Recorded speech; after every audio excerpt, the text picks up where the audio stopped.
ഉണ്ണിയമ്മേ കുമ്പടി വന്നു. രാഷ്ട്രീയം എന്നതിനപ്പുറത്ത് മുഖ്യമന്ത്രി പിണറായി വിജയനെ തന്നെ നേരിട്ടുകൊണ്ടാണ് 100 സീറ്റ് എന്ന ആത്മവിശ്വാസം കോൺഗ്രസ് പ്രഖ്യാപിക്കുന്നത്. അതെ, അത് കോൺഗ്രസിന്റെ ഒരു ഗതികേടാണ്. കാരണം 10 വർഷം ഭരണം നടത്തിയിട്ടുള്ള ഒരു മുന്നണി സംവിധാനത്തെ, ഒരു ഗവൺമെന്റിനെ നേരിടാൻ വേണ്ടി ജനങ്ങൾക്ക് മുമ്പിൽ ഒരു കുറ്റപത്രം അവതരിപ്പിക്കാൻ അവർ കഴിയുന്നില്ല.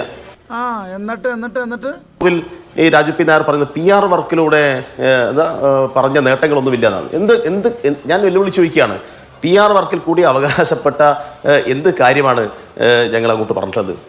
പറയുന്ന നിനക്കില്ലേലും കേൾക്കുന്ന എനിക്കില്ലടാ ഒരു ചളുപ്പ്. 5 ലക്ഷം വീട് കൊടുത്തു എന്നുള്ളത് PR വർക്കാണോ? ഇന്ത്യയിൽ ആദ്യമായിട്ട് എല്ലാ വീട്ടിലും വൈദ്യുതിവൽക്കരണം നടത്തിയിട്ടുള്ള സംസ്ഥാനമായി കേരളം മാറിയത് PR വർക്കാണോ? അപ്പൊ ഇത്തരം കാര്യങ്ങൾ, ഇത്തരം നേട്ടങ്ങൾ ലോകത്തിന്റെ നെറുകയിൽ നിൽക്കുന്ന സമയത്ത് അതുമായി ബന്ധപ്പെട്ട എന്തെങ്കിലും ചർച്ച ചെയ്യാനുണ്ടോ? ഇല്ല. പിന്നെ മതനിരപേക്ഷതയെ കുറിച്ചൊക്കെ ഞങ്ങൾ ക്ലാസ് എടുക്കുകയാണ്. നമ്മുടെ രാജ്യത്ത് വിവിധ സംസ്ഥാനങ്ങളുണ്ടല്ലോ, ആ കോൺഗ്രസ് ഭരിക്കുന്ന സംസ്ഥാനം ഉണ്ടല്ലോ, അതിനെല്ലാം വ്യതിരിക്തമായിട്ട് മതവർഗീയ കലാപങ്ങളില്ലാത്ത ഒരു നാടായി ഈ കഴിഞ്ഞ 10 വർഷക്കാലം ഈ നാട് മാറിയല്ലോ. ഇവരുടെ ആന്റണി ഭരിക്കുന്ന കാലത്ത് മാറാട് എന്താ സംഭവിച്ചത്? മാറാട് ഹിന്ദു മതം, മുസ്ലിം മതം എന്നൊക്കെ പറഞ്ഞിട്ട് മന്ത്രിമാർക്ക് പോലും അങ്ങോട്ടുള്ള പ്രവേശനം നിഷേധിച്ച കാലം ഉണ്ടായിരുന്നല്ലോ. കവി തല്ലുവാങ്ങിയിട്ടേ പോകുന്ന തോന്നുന്നത്. ആ ലോക മുഴുവൻ വർഗീയത ഉണ്ടാക്കുന്ന മറ്റേ തൊഗാഡിയ വന്നിട്ട് അവിടെ എന്താ വിഷം തുപ്പിയത്? അതുമായി ബന്ധപ്പെട്ട കേസ് ആരാ പിൻവലിച്ചു കൊടുത്തത്? അതിനൊന്നും ഇല്ലേ? ലോകത്ത് ഏറ്റവും കൂടുതൽ വർഗീയ വിദ്വേഷം ഉണ്ടാക്കുന്ന പ്രസംഗം നടത്തിയിട്ടുള്ള ഇന്ത്യയിലെ ആളുടെ പേര് പറഞ്ഞാൽ അത് ഒന്ന് തൊഗാഡിയായിരിക്കും. ആ തൊഗാഡിയുടെ പേരുള്ള കേസ് എഴുതി തള്ളിക്കൊടുത്ത ഈ രാജു പി നായർ നാണമില്ലാതെ ഈ ചർച്ചയിൽ വന്നിട്ട് പിണറായി വിജയനെ കുറിച്ച് ആക്ഷേപിക്കുകയാണ്. വേണ്ടട്ടോ, നീ ചായ അടിച്ചാ മതി, നീ എന്നെ അടിക്കാൻ നിൽക്കണ്ട. ഓക്കെ, അപാര തൊലിക്കെട്ടിയാണ് പിണറായി വിജയന്. മതനിരപേക്ഷതയുടെ ഏറ്റവും പ്രധാനപ്പെട്ട ആളാണെന്ന് സ്ഥാപിക്കാൻ വേണ്ടിയിട്ട് ഈ രാജു പി നായരുടെ കേരളത്തിലെ ഏതെങ്കിലും കോൺഗ്രസ്സുകാരൻ്റെയോ സീറ്റ് വേണോ? മതനിരപേക്ഷതയെ കുറിച്ചാണല്ലോ പറഞ്ഞത്. ഈ രാജു പി നായരുടെ ഏറ്റവും പ്രധാനപ്പെട്ട നേതാവാണല്ലോ രാഹുൽ ഗാന്ധി. രാഹുൽ ഗാന്ധി ഇന്ത്യയിലെ RSSനെ ഏത് പ്രസ്ഥാനവുമായിട്ടാണ് താരതമ്യം ചെയ്യാറ്?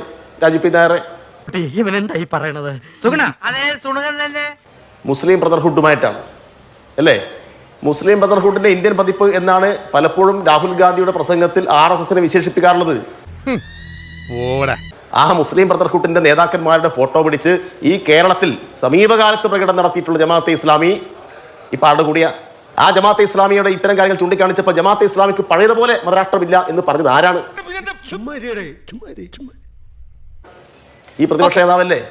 ഇപ്പൊ മതനിരപേക്ഷത ഉയർത്തിപ്പിടിക്കുന്ന ഇടതുപക്ഷത്തെ ആക്രമിക്കാൻ വേണ്ടിയിട്ട് ജമാഅത്തെ ഇസ്ലാമിയുമായി SDP-യുമായിട്ടെല്ലാം കൂട്ടുകൂടിയിട്ടുള്ള ഈ സമീപകാല അനുഭവം നമുക്ക് വീഡിയോ ദൃശ്യങ്ങൾ ഇപ്പൊ കാണാൻ വേണ്ടി കഴിയും. പാലക്കാട് ഒരു ഉപതെരഞ്ഞെടുപ്പ് നടന്നു. ആ തെരഞ്ഞെടുപ്പിൽ മത്സരിച്ച് UDF സ്ഥാനാർത്ഥിയോട് നിങ്ങളെപ്പോലുള്ള മാധ്യമപ്രവർത്തകർ മാറി മാറി ചോദിച്ചു, SDP-യുടെ വോട്ട് വേണ്ട എന്ന് പറയുമോ? പറഞ്ഞിട്ടില്ലല്ലോ.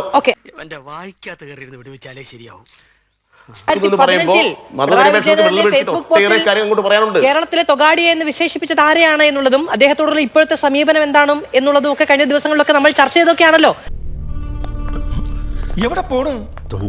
വെള്ളം കുടിക്കണം. ആ പശ്ചാത്തലത്തിലായിരിക്കാം ഒരുപക്ഷെ ശ്രീ രാജു പി നായർ അത്തരം വിമർശനങ്ങളൊക്കെ ഉന്നയിക്കുന്നത്.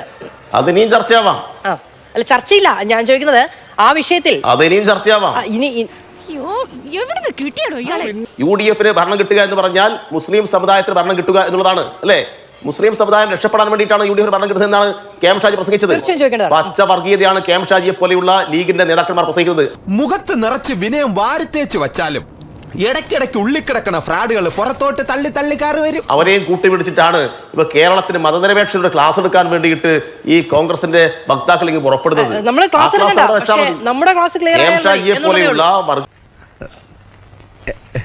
സനോജ് പറയുകയാണ് ഞങ്ങൾക്ക് വികസനമൊന്നും പറയാനില്ല. ഞാൻ ഈ ചർച്ചയിലെ കുറച്ചു സമയമെങ്കിലും ആ വെല്ലുവിളി ഏറ്റെടുത്തുകൊണ്ട് ഞാൻ ചോദിക്കാം. സനോജ് വളരെ കൃത്യമായിട്ട് ഒഴിഞ്ഞു മാറാതെ പറയണം.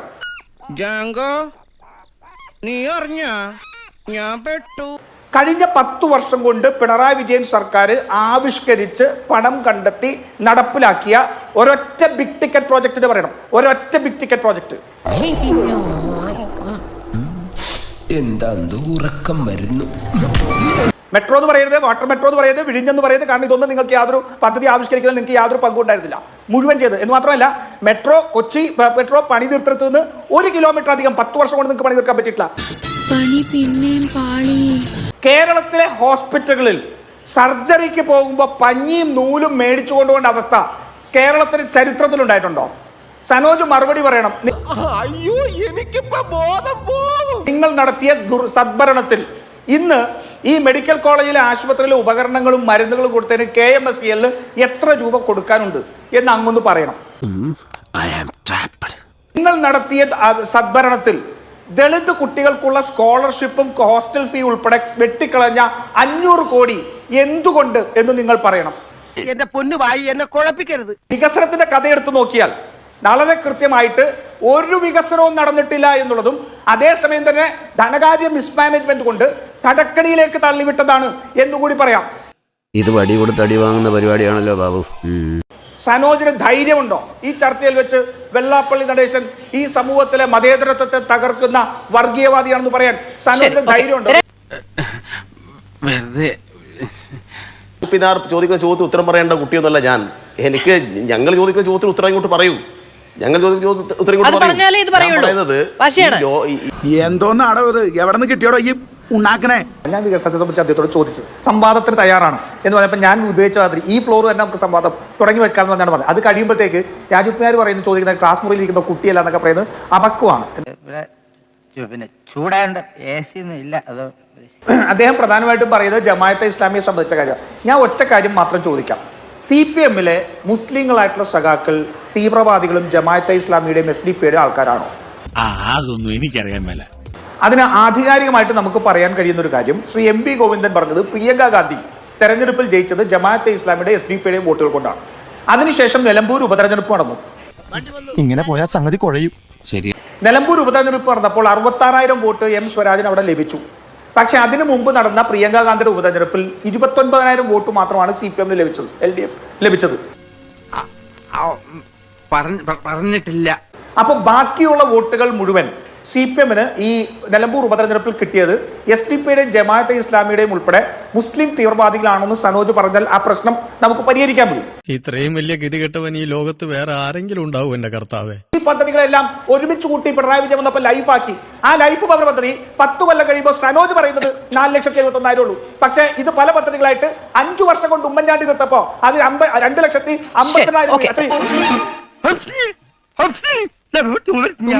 നിന്റെ ഒടുക്കത്തെ തുമ്പലാണെന്ന് നീ മറക്കണ്ട. 4,58,000 വീട്. ശരി ശരി, കയ്യിൽ 1.5 മിനിറ്റ് കഷ്ടിയുള്ളൂ. ശരി, ശ്രീ സനോജിനി അങ്ങയുടെ മറുപടിയിലേക്ക് വരാമോ? ഇതാണ് ഞാൻ പറഞ്ഞ PR തള്ള്. അലമ്പാക്കല്ല. കഴിഞ്ഞ തവണ 600 കാര്യങ്ങൾ പറഞ്ഞു. ആ 600 കാര്യങ്ങളും ചെയ്ത് കാണിച്ച് അതിന്റെ പ്രോഗ്രസ് റിപ്പോർട്ട് അവതരിപ്പിച്ചു രാജു പി നായർ. ഇറ പറയുന്ന നിനക്കില്ലേലും കേൾക്കുന്ന എനിക്കില്ലടാ ഒരു ചളുപ്പ്. 900 കാര്യങ്ങൾ പിന്നീട് ഒരു ഘട്ടത്തിൽ പറഞ്ഞു. ഇതാ 900 കാര്യങ്ങൾ സംബന്ധിച്ച് ജനങ്ങൾക്ക് മുമ്പിൽ കൃത്യമായ രേഖ വെച്ചിട്ടാണ് ഞങ്ങൾ ജനങ്ങളെ സമീപിക്കുന്നത്. അല്ലാതെ വെറുതെ കോൺഗ്രസ്സുകാർ വീട് നിർമ്മിച്ചു കൊടുക്കുമെന്ന് പറഞ്ഞിട്ട് ഈശ്വര ഇവിടെ ആരില്ലല്ലോ ഇതൊന്നും പറഞ്ഞു ചിരിക്കാനായിട്ട്.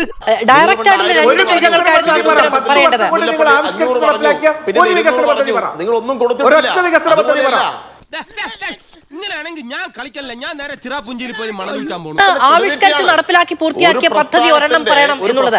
രണ്ടാമത്തേത് വെള്ളാപ്പള്ളി നടേശനുമായി ബന്ധപ്പെട്ട അഭിപ്രായം. പദ്ധതി മാത്രമല്ല, അത് ഞാൻ പറയട്ടെ.